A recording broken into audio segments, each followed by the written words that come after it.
Doctor যে দুটো পর্যন্ত পেশেন্ট দেখলো, দুটো পর্যন্ত পেশেন্ট দেখলো কাদের জন্য? জনগণের মঙ্গল করার জন্য।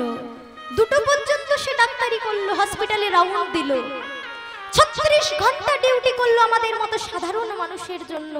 সে কি জানতো যে তাকে পুরোটাই ট্র্যাপে ফেলা হয়েছে, পুরোটাই তার সঙ্গে চাতুরি করা হয়েছে? সে কি বুঝেছিল? সে দেখেছিল আমি ডাক্তার, আমার কর্তব্য হচ্ছে রোগীর সেবা করা।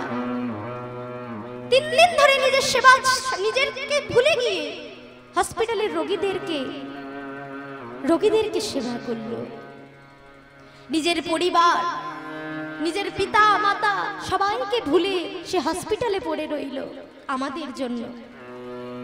কিন্তু সেই ডাক্তার একজন মেয়ে ছিল বলে আজকে তার সঙ্গে কি না কি হয়ে গেল। আমি বলছি না পুরুষ হলে এটা হতে পারতো না, অবশ্যই পুরুষ হলেও হতে পারতো। সেক্ষেত্রে হয়তো একটা গুলি চলতো, নাহলে একটা গলার নলিটা কেটে দিত, মৃত্যুটা হয়তো একটু হলেও সহজ হতো পুরুষের ক্ষেত্রে। কিন্তু নারী, সে যেহেতু একজন নারী, তার কোনো অঙ্গটাকে ছাড়লো না বাবা। একটা নারী, নারীর তো আরেকটা নামই হয়ে গেছিল একসময় ভোগ্য বস্তু। তাই যথাযথভাবে তাকে ভোগ করলো, তবু তাকে নিস্তার দিল না। কি নির্মম ভাবে তাকে মেরেছে ভাবা যায় না। আমার পার্সোনালি মনে হয়েছিল তোর বাবার রাগ ছিল, তুই গলার নলিটা কেটে দিতে পারতিস। কি গলাটা টিপে, মেয়েরার কত দম, মেয়েরা তো কোমল, গলা টিপে মেরে দিতে পারতো, মারা যেত। এত কষ্ট দেওয়ার কি দরকার ছিল? প্রথমে বুকের হাড় ভাঙলো, পা ভাঙলো, তারপরে তার উপর দিয়ে হেঁটে গেল। কি দরকার ছিল এতটা কষ্ট? আর তার উপরে তাকে ধর্ষণ করা হলো। তাহলে আমাদের সমাজের কিটা অবস্থাটা হয়েছে? যারা আজ আমাদের কাছে ভগবান তুল্য, আমরা তাদেরকে পর্যন্ত মার্জনা করছি না, ছাড়ছি না। আমরা তাদের পেছনেও আজকে লেগে পড়েছি হাত ধুয়ে। কি আমাদের সমাজের অবস্থা? আমরা নাকি শিক্ষিত, আমরা নাকি জ্ঞানী? লজ্জা হওয়া উচিত এমন শিক্ষার ব্যাপারে। আজ সারা বিশ্ব তোলপাড় হয়ে গেল আরজি করের এই ঘটনাটা নিয়ে। এগুলো বলার কারণ হচ্ছে মানুষকে শিক্ষা নিতে হবে, করছি আমরাই। একটা পশু তার পাশবিক ধর্মটা বজায় রাখে, সে কোনোদিন মনুষ্যত্ব দেখাতে আসে না। তুমি একটা বাঘের সামনে গেলে সে ক্ষুধার্ত থাকলে তোমাকে ছিঁড়ে খাবে, সেটা তার ধর্ম। কিন্তু মানুষের ধর্ম নয়, কোন পুরুষের ধর্ম নয় একটা নারীকে দেখলেই তাকে ছিঁড়ে খাওয়া। তাহলে তার আর একটা পশুর মধ্যে কোনো তফাৎ রইল না, বরং এখন মানুষকে পশুর সঙ্গে তুলনা করলে পশু লজ্জা পাবে। নিতাই গৌর হরি বল, হরি বল। রীতিমতো ভয় লাগছে বাইরে থাকতে, ভয় লাগছে। কেন ভয়ে ভয়ে বাঁচতে হবে স্বাধীন ভারতবর্ষে? সনাতন ধর্মে অবলম্বী আমরা, সবাই যে যার ধর্মে, তাদের তো ধর্মগ্রন্থ আছে, তারা পাঠ করেছে। তাহলে কেন তারা শিক্ষায় শিক্ষিত হচ্ছে না? কেন নারীদের সবসময় ভয়ে ভয়ে থাকতে হবে? কেন 6টা বাজলে সন্ধে হলে তাকে বাড়িতে ঢুকে যেতে হবে ভয়ে? তার কোনো স্বাধীনতা নেই? আমরাও তো রাতের পর রাত বাইরে বাইরে প্রোগ্রাম করছি, তাহলে আমরা প্রোগ্রাম করব না? আমাদেরও তো রাত 9টা 10টা 11টায় প্রোগ্রাম শুরু হয়, আমরা কি তাহলে ছেড়ে দেব? কি গ্যারান্টিটা আছে আমাদের সাথে ঘটবে না বাবা? ডাক্তার যে ভগবান তুল্য তার সাথে ঘটেছে, কিন্তু মনে রাখবে বাবা, সবকিছুর সীমা আছে। এই যে জিনিসগুলো শুরু হয়েছে, এইগুলোই হচ্ছে ধ্বংসের দিক, এইগুলোই হচ্ছে ধ্বংসের শুরু। যে সমাজে, যে সংসারে নারী সম্মান পায় না, শাস্ত্র প্রমাণ আছে, যুগ যুগ ধরে প্রমাণ আছে, সেই সমাজ, সেই সংসার কোনোদিন উন্নত হতে পারে না, পারে না, পারে না। তাই নারীকে আগে সম্মান করতে হবে, তারপরে দুর্গাপুজো করতে হবে। প্রতিটা দুর্গা মাতৃরূপ যেমন, তেমনি প্রতিটা নারী মাতৃরূপ, ভগ্নী রূপ, এটা মনে রাখতে হবে। শুধু পুরুষদের ক্ষেত্রে বলছি না, নারীদেরকেও বলবো। এখনকার দিনের মেয়েরা নিজেদেরকে বড্ড বেশি স্মার্ট মনে করছে, যেটা করার কোনো মানে হয় না। যতটা রইবই ততটাই করতে হয়। তুমি ঔদ্ধত্য দেখাবে, তবে পুরুষরা ঔদ্ধত্য দেখাবে। তুমি মার্জিত থাকবে, তোমার সঙ্গে হবে না। কিন্তু এই ডাক্তারের ক্ষেত্রে তা বলা সাজে না। তুমি বিদেশের থেকে পাশ করে এসেছো বলে তুমি যদি রাস্তায় গ্রামের মধ্যে এই ছোট ছোট মিনি স্টপ আর মিনি স্কার্ট পরে ঘুরে বেড়াও, পুরুষরা তাকাবে, আকৃষ্ট হবে, সেটা পুরুষ ধর্ম, সেটা তাদের হতে বাধ্য, তাদের চোখ যাবে। কিন্তু তুমি পড়বে কেন? আর পোশাক নেই? আগেকার দিনে ছোট পোশাক থেকে বড় হতো, আজকাল দেখছি বড় থেকে ছোট ছোট হচ্ছে। সব কেটে কেটে কেটে কেটে এমন ডিজাইন বেরোচ্ছে, বাবা অমন জামা কাপড় পরার কি দরকার আমি তো বুঝতে পারি না। যদি সব দেখানোরই আছে তো খুলে ঘুরে বেড়াবে, পরিষ্কার কথা, কি দরকারটা আছে? শুধু পুরুষের দোষ দিলে হবে না, নারীদেরকে সংযত হতে হবে। আর যে কারণে পিতামাতার শিক্ষাটাকে ঠিক করতে হবে। মেয়েকে শুধু পড়াশোনা শেখাবেন না মায়েরা, মেয়ে ছেলে দুজনাকে, ছেলে মেয়ে দুজনাকে শুধু পড়াশোনা শেখাবেন না, ধর্মটাকে চেনাবেন। আমি লিখে দিয়ে বলতে পারি, যে ছেলে কৃষ্ণ ভক্ত হবে, যে ছেলে নিজের ধর্ম চিনবে, ধর্মগ্রন্থ পাঠ করবে, সে কোনোদিন অন্য মেয়েকে ধর্ষণ করার সাহস দেখাবে না। তাই নিজেদের ধর্মটাকে চিনুন, নিজেদের সন্তানকে চেনান, তাহলে দেখবেন সমাজের মঙ্গল হবে। তাই বেশি কথা বলবো না, এমনিতেই তোলপাড় চলছে এই ঘটনা নিয়ে। আমরা সবাই চাই শাস্তি হোক, অবশ্যই শাস্তি হোক, কিন্তু আমি আজকে আসলে দাঁড়িয়ে বলে দিচ্ছি বোধহয় কিছুই হবে না, শুধু সময়টাই নষ্ট হচ্ছে। কারণ এটা কলি, এখানে পাপের বিচার করার জন্য যতদিন না ভগবান আসছে ততদিন কেউ করতে পারবে না। এই জন্য ভগবান এই যুগে দুবার অবতীর্ণ হবে। প্রেম অবতারে প্রেম বিলিয়ে চলে গেছেন, তো জেনে রাখো এইবার ভগবান যখন রুষ্ট হবে, এমন এক অবতারে আসবে যেটা দেখে তোমাদের গা হাত পা থরথর করে কাঁপবে। সেখানে কোনো ক্ষমা হবে না, হে দয়াময় ক্ষমা করো সেখানে চলবে না। ভগবান দেখবে আর শুধু শাস্তি দেবে, তা হচ্ছে কল্কি অবতার। নিতাই গৌর হরি বল। তাই ধর্ম ভয়টা সকলকে রাখতে হয় বাবা। যেখানে ছিলাম ভগবান বলল, যদা যদা হি ধর্মস্য গ্লানির্ভবতি ভারতে অভ্যুত্থানমদার্মস্য তদাগমানং সৃজামহং পরিত্রাণায় সাধূনাং বিনাশায় চ দুষ্কৃতাঃ। এই সাধু অর্থাৎ এই সৎ ব্যক্তিদেরকে উদ্ধার করার জন্য, অসৎ ব্যক্তিদের বিনাশ করার জন্য আমি যুগে যুগে জন্মে জন্মে অবতীর্ণ হই। পরিত্রাণায় সাধূনাং বিনাশায় চ দুষ্কৃতাঃ ধর্ম সংস্থাপনার্থায় সম্ভবামি যুগে যুগে। আমি আসব, জেনে রাখো আমি বারবার যেমন এসেছি আমি এইবারেও আসব, তাই সাবধান হও। তামাগো অসুরের অত্যাচার যখন বেড়ে গিয়েছিল ধরাধামে, সেই ধরাধামের অত্যাচার, অসুরের অত্যাচার, মানুষের অত্যাচার সব মিলিয়ে ধরা মা আমার কাঁদছে। ধরিত্রী মা আমার, দেখো বাবা ধরিত্রী বাবা তো বলা হলো না, আমরা ভূগোল যদি পড়ি আমরা পৃথিবী বলবো নাকি, কিন্তু শাস্ত্র ধরিত্রী মা বলল, ধরা মা বলল কেন? শিক্ষা দেওয়ার জন্য। যেখানে তুমি আছো তাকে মা জ্ঞানে পূজা করো। তাই আমরা ধরিত্রী মা, আমাদের ধরা মা কাঁদছে, আর কাঁদতে কাঁদতে একটা গাভী রূপ ধারণ করেছে। রাধা একটা গাভী রূপ ধারণ করে আজ চলে যাচ্ছে সৃষ্টিকর্তা ব্রহ্মার কাছে। পিতা পিতা আমায় রক্ষা করো পিতা, আমি যে আর এই অত্যাচারের জ্বালা সহ্য করতে পারছি না পিতা, রক্ষা করো পিতা, রক্ষা করো। তাই আজকে ধরিত্রী মা আমার কাঁদতে কাঁদতে গরূপ ধারণ করে চলে যাচ্ছে কোথায়?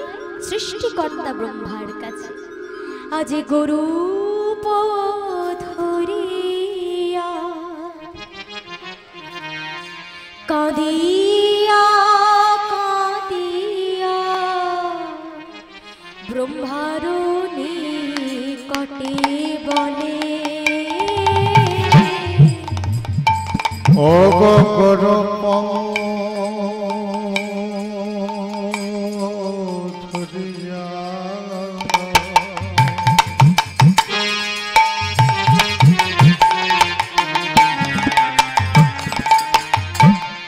কাঁদিয়া কাঁদিয়া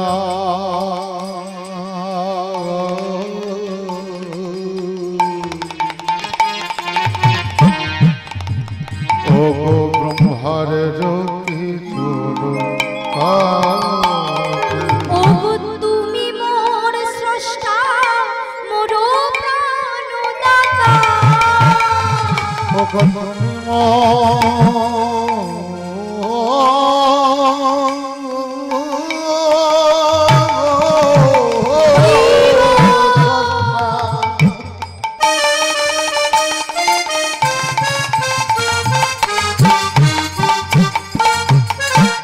ও গো বিঘ্নাক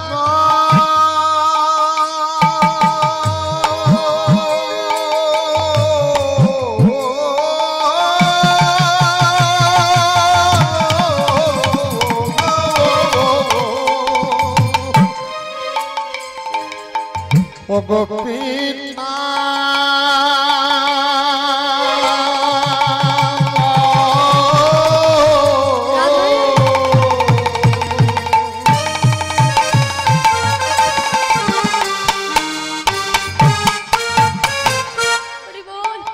ভগবনে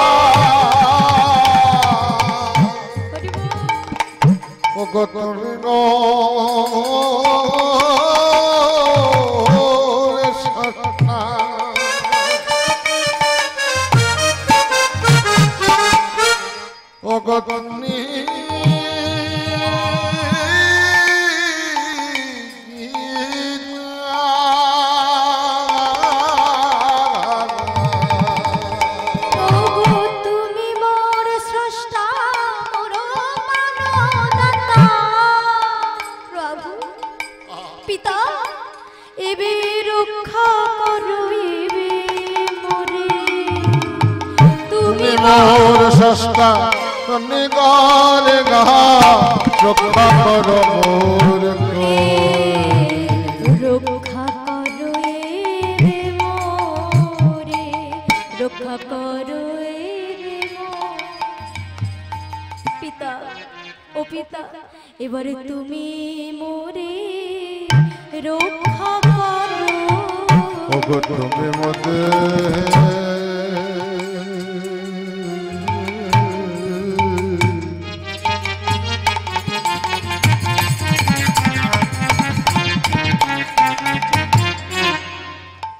ওগো রক্ষা করো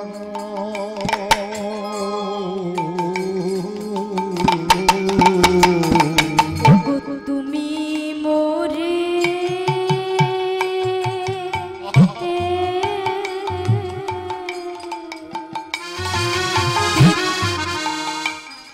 পিতা রক্ষা করো ওগো তুমি মতে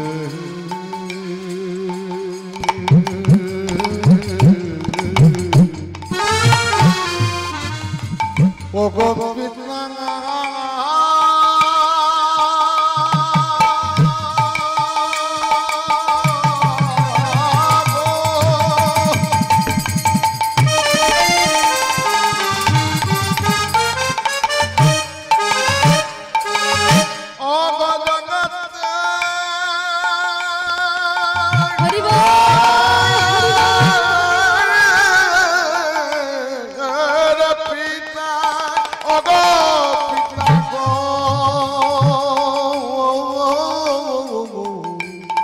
তুমি মোদে রক্ষা করো পিতা গো ও ও ও ও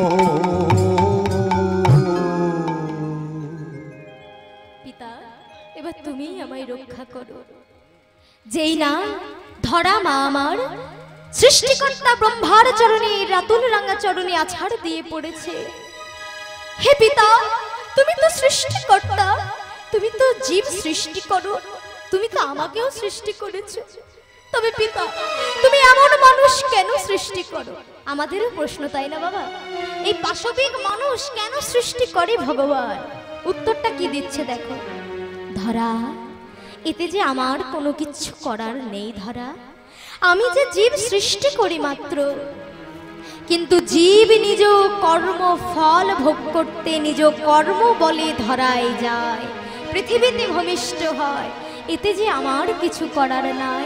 তাই চলো চলো আমরা বরং এক কাজ করি, চলো আমরা সবাই পালনকর্তা বিষ্ণুর কাছে যাই।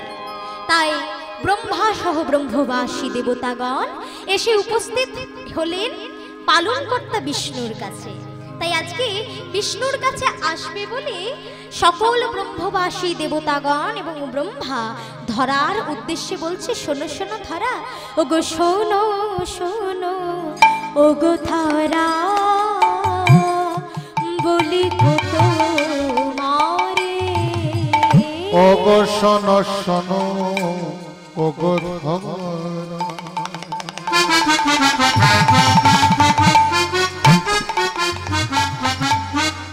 ওগো বলি তো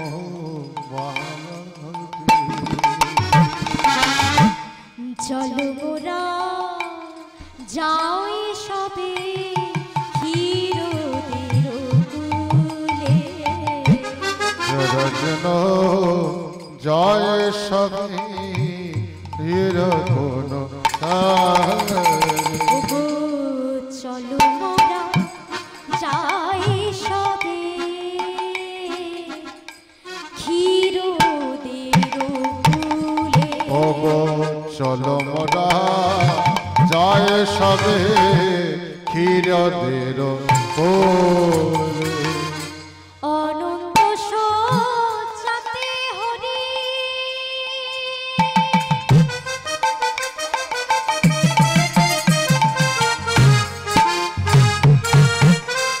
করিয়াছে শয়ন,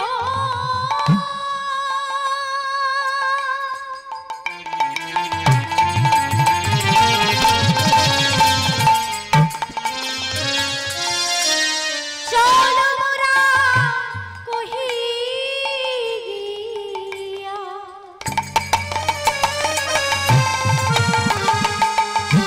ওগো তোমার বিবরণ, ওগো অনন্তরে শুনিয়াছে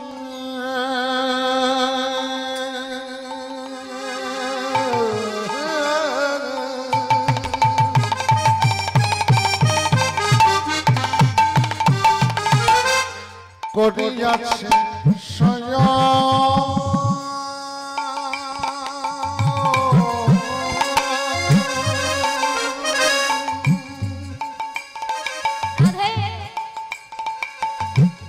অবলনা শ্রীরদ বলে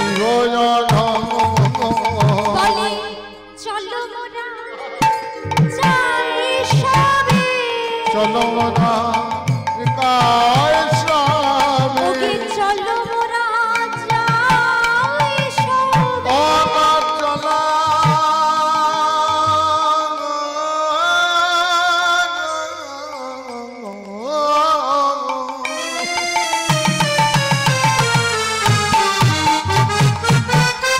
চলো মোরা যাই সবে, ও বয়ন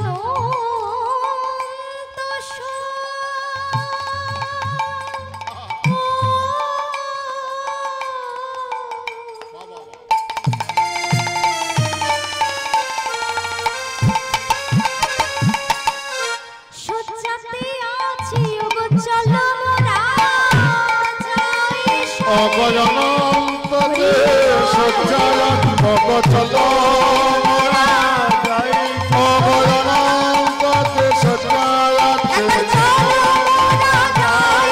অগয়নন্ততে সজ্জায়তে চলো মোরা যাই, অনন্ততে সজ্জায়তে তোমারা যাই সবে, অনন্ততে সজ্জায়তে চলো মোরা যাই সবে, ওগো চলো মোরা যাই সবে।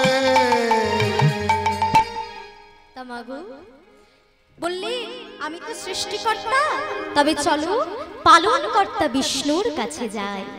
যেই না পালনকর্তা বিষ্ণুর কাছে গিয়ে সব মনের কথা খুলে জানালো, এমন সময় পালনকর্তা বিষ্ণু বললেন, সৃষ্টিকর্তা ব্রহ্মা আপনি সকলকে বলে দিন আমি স্বয়ং অবতীর্ণ হব ওই বৃন্দাবনের গোকুল মাঝে।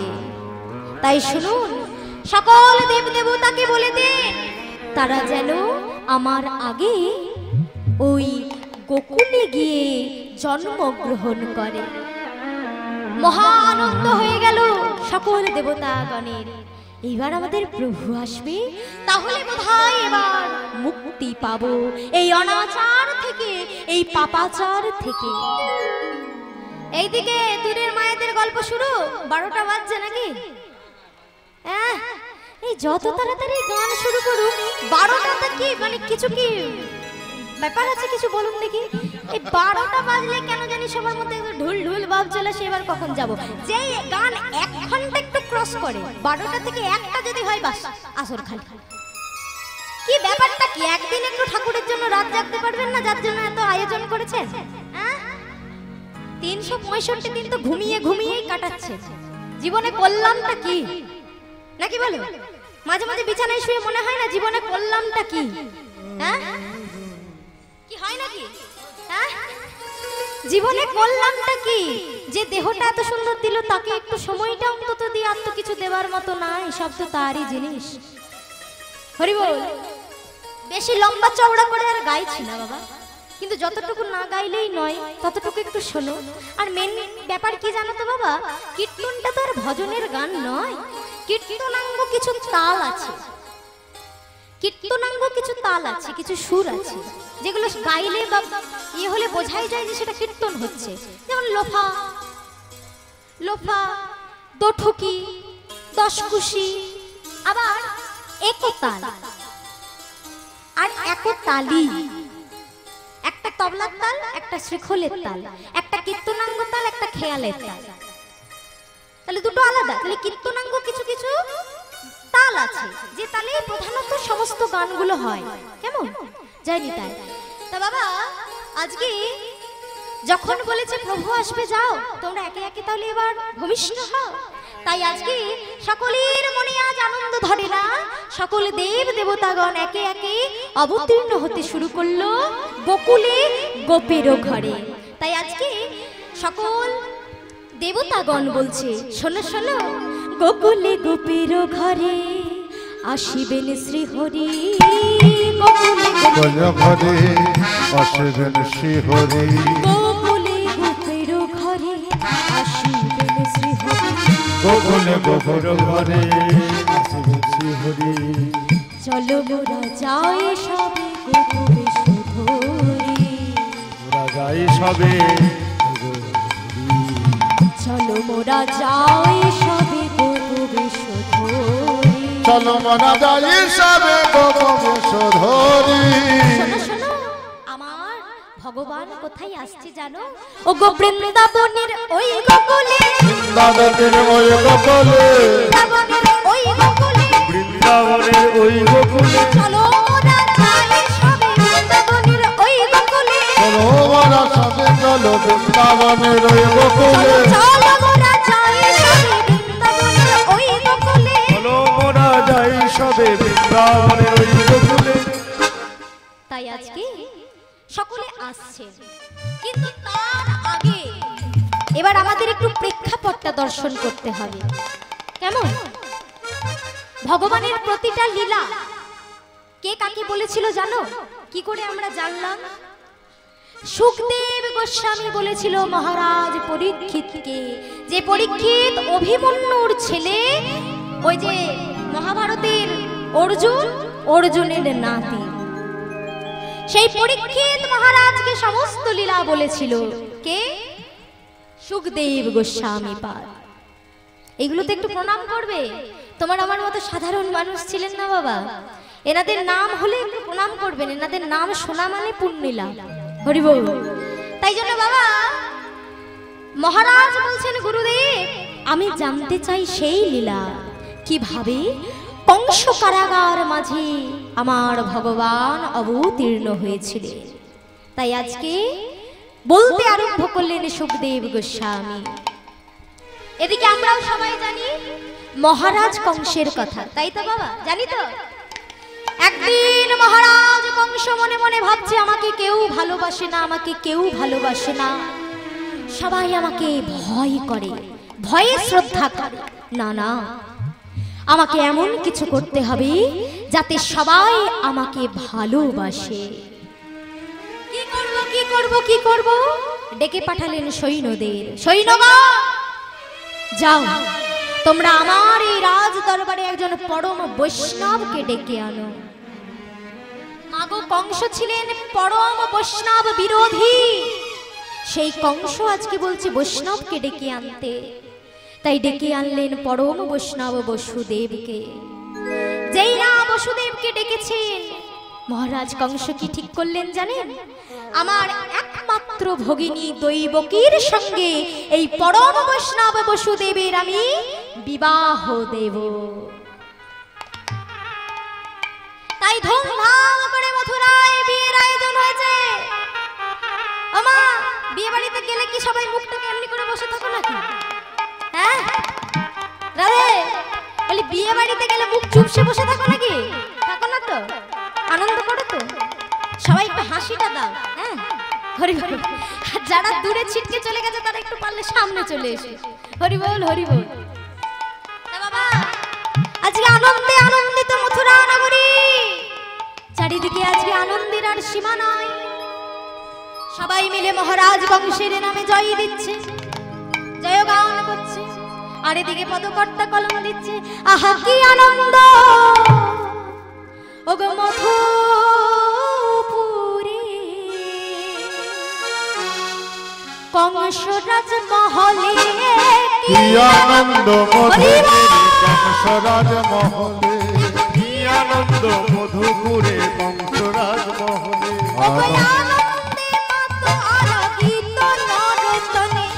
আনন্দে মাতয়া রানীতর হারে তনে, আনন্দে মাতয়া রানীতর তনে, দেখো আনন্দে মাতয়া গীত নরতনে, আনন্দে মাতয়া রানীতেন হারে, আনন্দের আর সীমা নানা আনন্দের সীমানা, আনন্দের আর সীমা নানা আনন্দে আর সীমানা, বসুদেবের বিবাহ হেরে আনন্দের আর সীমা, দৈবকী বসুদেবের বিবাহ হেরে আনন্দের আর সীমানা, বসুদেবের বিবাহ হেরে আনন্দের আর সীমা, বসুদেবের বিবাহ হেরে আনন্দের সীমানা। চারিদিকে আনন্দে আনন্দময় মথুরা নগরী। সবাই বলছে মহারাজ কংসে কি হলো? হ্যাঁ, জয়টা কে দেবে? শুধু ভোজ খেয়ে বদনাম করলে হবে? বিয়েতে তুমি যতই ভালো ভোজ খাওয়া, কিছু জন আছে দেখবে তুমি খাওয়ালেও বদনাম করবে, না খাওয়ালেও বদনাম করবে। এর থেকে বাবা কোর্ট ম্যারেজ করে সংসার করা ভালো।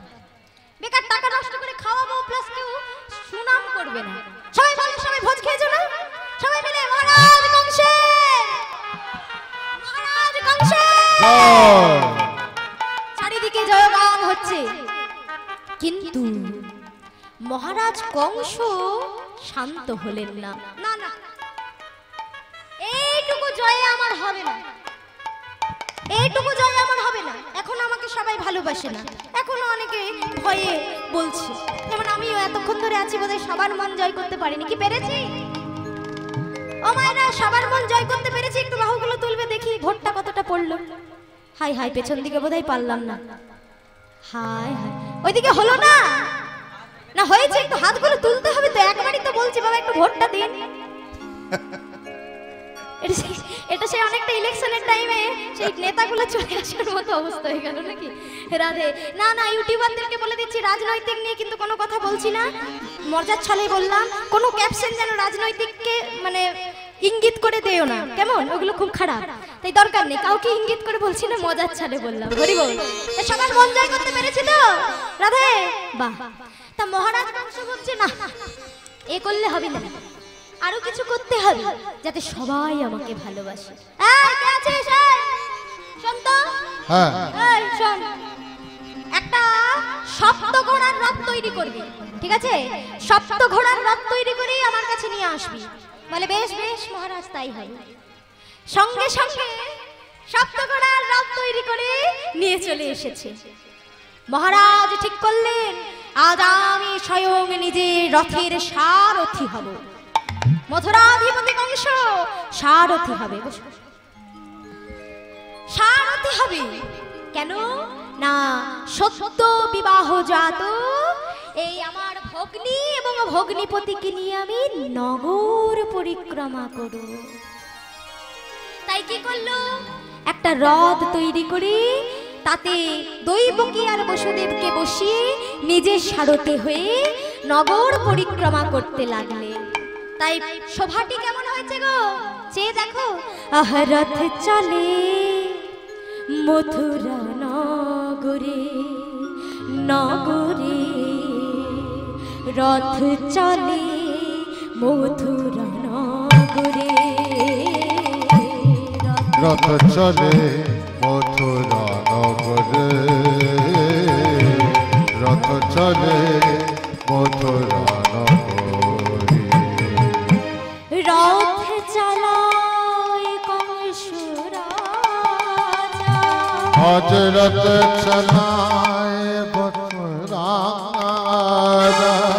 ওগো রথ চালায় কংস রাজা, রথ চালায় কংস রাজা। দেখো আনন্দ অন্তরে, রথ চলে মথুরা নগরে, নগরে রথ চলে নগরে নগরে, রথ চলে নগরে নগরে। ঢাক বাজে ঢোল বাজে ওগো ঢাক বাজে ঢোল বাজে রে, ওগো ঢাক বাজে ঢোল বাজে রে। ঢাকে বাজে ওগো ঢাকে বাজে ঢোল বাজে রে। বাজিছে সানাই রে, রথ চলে মথুরা নগরে। রথ চলে